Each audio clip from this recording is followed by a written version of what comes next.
Menarik sahabat BN, pernyataan yang disampaikan Sandiaga Uno ini. Dia katanya tidak tertarik untuk mendampingi Anies Baswedan. Yang jadi pertanyaan kita, apakah Anies Baswedan sudah ada menarik dia untuk menjadi pendampingnya?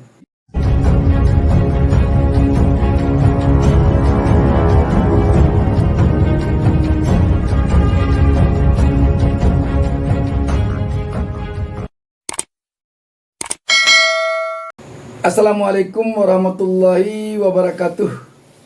Kita berjumpa kembali. Saya Bustami Narda kembali mendoakan kiranya seluruh pemirsa mendapatkan keberkahan hidup dari Allah Subhanahu wa taala, Tuhan Yang Maha Esa.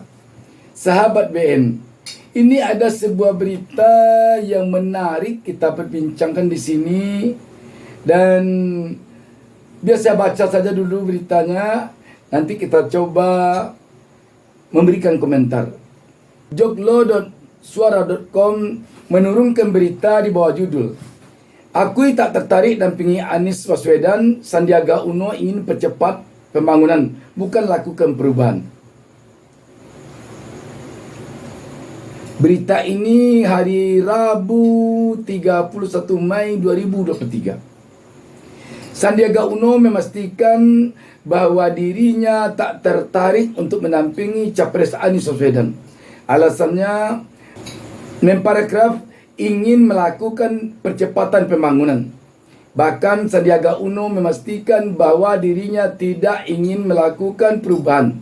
Seperti diketahui, Anies Baswedan diusung oleh 3 parpol yang tergabung sebagai koalisi perubahan untuk persatuan.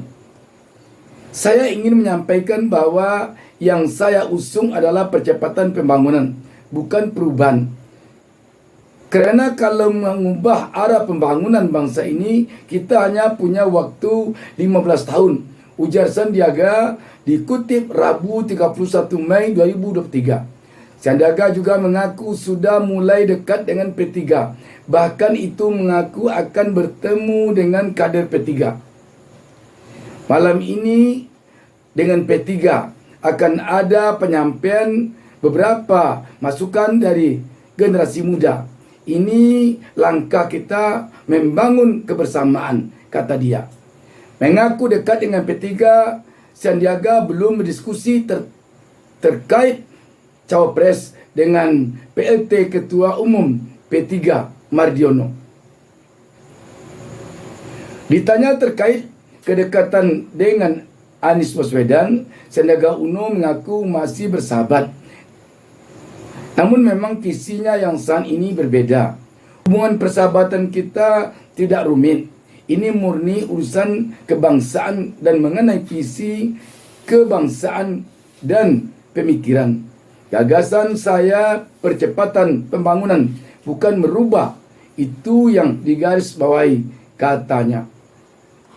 Menarik sahabat BN, pernyataan yang disampaikan Sandiaga Uno ini.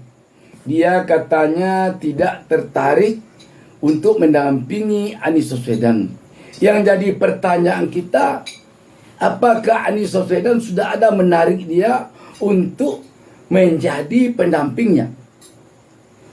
Kalau Anies Baswedan tidak ada menarik dia, menggamit dia, menggait dia, merayu-rayu dia, untuk dia bisa berkenan, bermurah hati untuk mendampingi Anies Baswedan, harusnya Sandiaga Uno tidak bicara begitu. Untuk apa itu dikatakan? Sepanjang tidak ada Anies menarik dari dia, menggait-gait dia, merayu-rayu dia untuk menjadi pasangannya. Untuk diketahui, mungkin semua sudah tahu bahwa Sandiaga Uno ini dulunya memang digandrungi oleh masanya yang mayoritas ibu-ibu atau emak-emak. Sampai dia dulu menaruh petai di kepalanya. Tapi ketika dia begitu emak-emak berjuang mati-matian demi dia dengan pasangannya Prabowo Subianto, dan Prabowo Subianto malah mengatakan akan timbul tenggelam dengan rakyat. Tetapi ketika dia berdua timbul di istana, sedangkan emak-emak tenggelam, ada yang tenggelam dalam tahanan karena memperjuangkan dia, tentu saja emak-emak kecewa dengan Sandi. Jadi artinya apa? Menurut kita rakyat biasa, tidak banyak efek positifnya untuk elektoral, untuk penambahan suara bagi Anies jika Anies berpasangan dengan Sandi dalam kondisi Sandi yang sekarang ini. Emak-emak itu perasaannya kan halus, tidak bisa dikecewa-kecewakan. Sekali dia kecewa, dia tidak akan percaya lagi. Setelah Prabowo Subianto mengatakan akan timbul tenggelam bersama rakyat, tiba-tiba dia berdua timbul di istana. Rakyat tenggelam, malah ada yang tenggelam di penjara. Sudahlah tenggelam karena kekalahan, tenggelam pula di penjara. Sementara Prabowo Subianto dengan Sandiaga Uno timbul di istana, seatap dengan Jokowi, menjadi pembantunya Jokowi. Sekarang tentang perubahan dan percepatan. Perubahan yang dimaksudkan dalam koalisi perubahan ini bukan berarti perlambatan. Perubahan di sini bisa saja lebih cepat dari percepatan yang dilakukan oleh Sandi. Kalau Sandi akan melakukan percepatan di dalam rezim sekarang, percepatan kemana yang akan Sandi buat? Kalau dia berada di dalam status quo. Status quo itu bagaimanapun adalah status yang berada pada situasi yang selama ini telah berjalan. Kalau perubahan itu bisa cepat. Apalagi kalau orang secerdas Anies melakukan perubahan. Di Jakarta dilakukan perubahan oleh Anies dalam tempo 5 tahun. Jakarta memang berubah kepada yang lebih baik. Jadi perubahan ini bukan berarti penghancuran. Perubahan ini melakukan perubahan dari yang kurang baik kepada yang baik. Melakukan perubahan dari yang selama ini belum cepat geraknya kepada yang cepat geraknya. Itu yang perubahan. Melakukan perubahan yang selama ini mungkin korup yang banyak. Ini mungkin ya, mungkin korup yang banyak. Melakukan perubahan dengan tidak ada korup.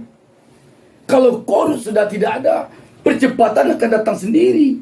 Tapi kalau percepatan saja dengan membanyak juga korup, banyak juga di sana KKN, mustahil percepatan akan bisa terjadi. Contoh, kita pacu lari. Kita lari 100 meter.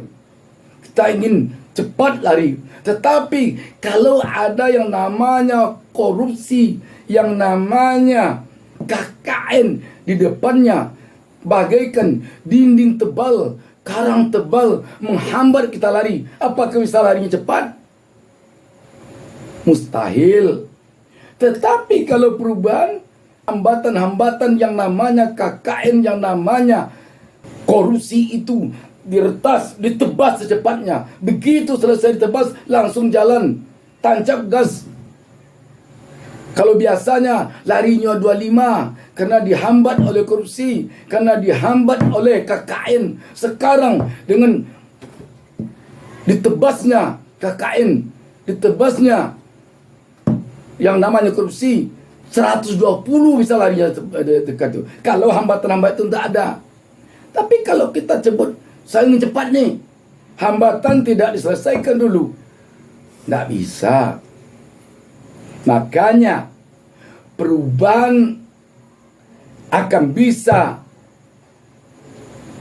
10 kali percepatan, karena di dalam perubahan itu akan terjadi upaya untuk menyingkirkan yang namanya hambatan. Tetapi kalau hanya percepatan, belum tahu akan bisa menyingkirkan hambatan-hambatan. Kenapa? Karena bagaimanapun percepatan yang dikatakan oleh Sandi, publik akan memahami percepatan di dalam status quo. Jadi, kenapa setiap orang menyebut pemilu di negara manapun di dunia ini, pemilu itu untuk perubahan? Cobalah, dimanapun di dunia ini, pemilihan adalah berupa wujud dari keinginan untuk perubahan. Kenapa demikian? Kalau kita melakukan pemilihan pengurus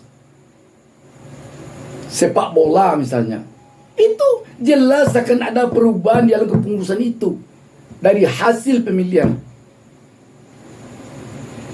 Kalau kita melakukan pemilihan umum, pemilihan presiden, pemilihan anggota DPR, pemilihan anggota DPD, sudah jelas nanti hasil pemilihan ini akan mendatangkan perubahan.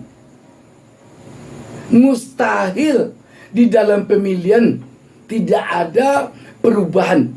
Mustahil. Pemilihan presiden, kalau tidak akan ada perubahan di dalam pemilihan presiden, itu juga orangnya, itu juga visi misinya, itu juga fotokopinya, copy paste-nya. Untuk apa pemilihan menghabiskan uang? Makanya rakyat menghendaki adanya pemilihan supaya ada perubahan dari pemimpin. Yang selama ini si A pemimpin, dengan adanya pemilihan si B lagi pemimpin.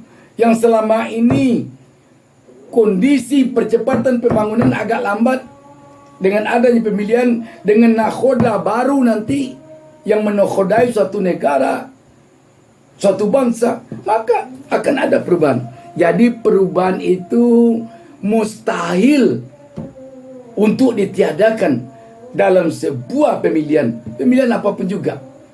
Makanya dikatakan yang abadi itu di dunia ini adalah perubahan. Selebihnya tidak ada yang abadi.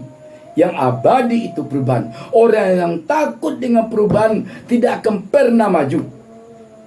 Orang yang enggan perubahan tidak akan pernah maju. Bagaimana bisa maju? Tidak berubah-berubah. Kalau dalam agama Islam dikatakan hari Senin kalau sama saja kondisinya dengan hari Minggu, tidak ada perubahan, itu namanya rugi. Itu. Jadi memang perlu perubahan. Perubahan ke arah yang lebih baik. Makanya kita harapkan setiap pemilu 5 tahun muncul generasi baru, muncul tokoh baru, supaya ada perubahan ke arah yang lebih baik di negeri ini. Kalau dulu mungkin di awal-awal kita merdeka, pemimpin kita kebanyakan hanya sarjana S1. Sekarang ini pemimpin kita sudah banyak yang doktor, sudah banyak profesor. Itu namanya perubahan. Kalau kemarin ini misalnya presiden kita S1, Pak Jokowi, besok kalau presiden kita Dr. Anies Baswedan, itu namanya terjadi perubahan. Dan cepat perubahannya itu.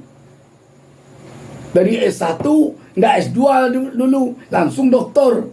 Itu perubahan namanya itu. Sekali mendengar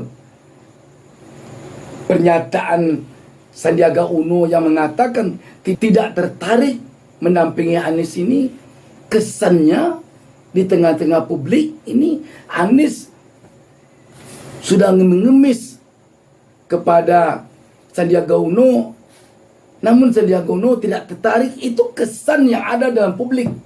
kesan mungkin. Setidaknya kesan saya begitu.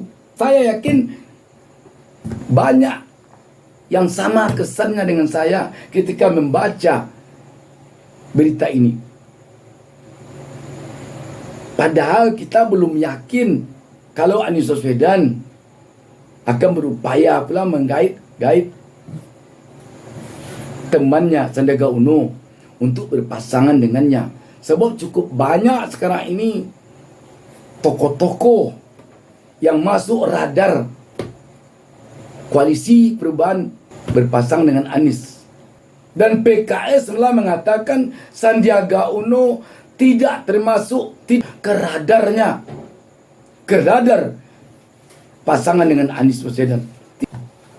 Semoga Pilpres 2024 semakin bergairah dan semoga rakyat semakin benar-benar mendapatkan kedaulatannya, memilih pemimpinnya tanpa ada tekanan dan tanpa ada kecurangan dalam pemilu nanti. Demikian, wassalamualaikum warahmatullahi wabarakatuh. Jangan lupa subscribe.